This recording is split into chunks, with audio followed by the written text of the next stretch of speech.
La Cour pénale internationale a reconnu l'ancien chef de guerre ougandais Dominique Ongwen coupable de crimes de guerre pour l'armée de résistance du Seigneur, LRA.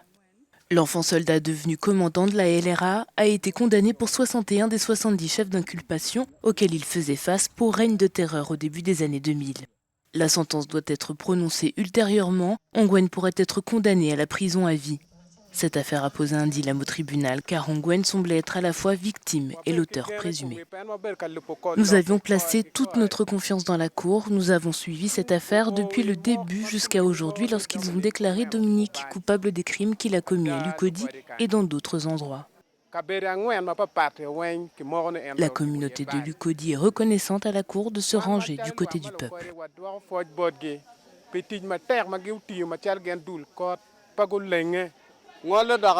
Au départ, je craignais que Lukodi ne soit rayé de la liste des zones examinées par le tribunal, mais je suis si heureux qu'Ongwen soit enfin tenu pour responsable de ce qu'il a fait ici. En mon nom propre, je suis vraiment heureux, je pourrais dire que Dieu m'aime.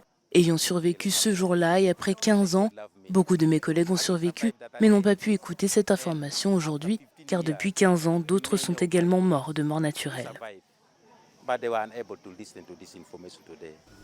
Les habitants de Lukodi, près de la ville de Goulou, à quelques kilomètres au nord de Kampala, ont déclaré que les horreurs de l'attaque restaient encore fraîches dans leur mémoire. Nous avions environ 11 ans, moi et un de mes frères. L'autre s'est enfui. Un des rebelles est entré à l'intérieur et il nous a ordonné de sortir. Nous sommes sortis et je suis le seul à avoir été enlevé de cette hutte.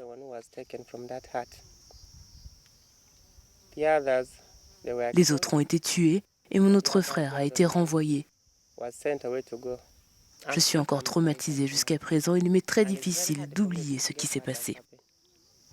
Selon les Nations Unies, la LRA a tué plus de 100 000 personnes et enlevé 60 000 enfants lors d'une campagne de violence qui s'était étendue jusqu'à la République démocratique du Congo.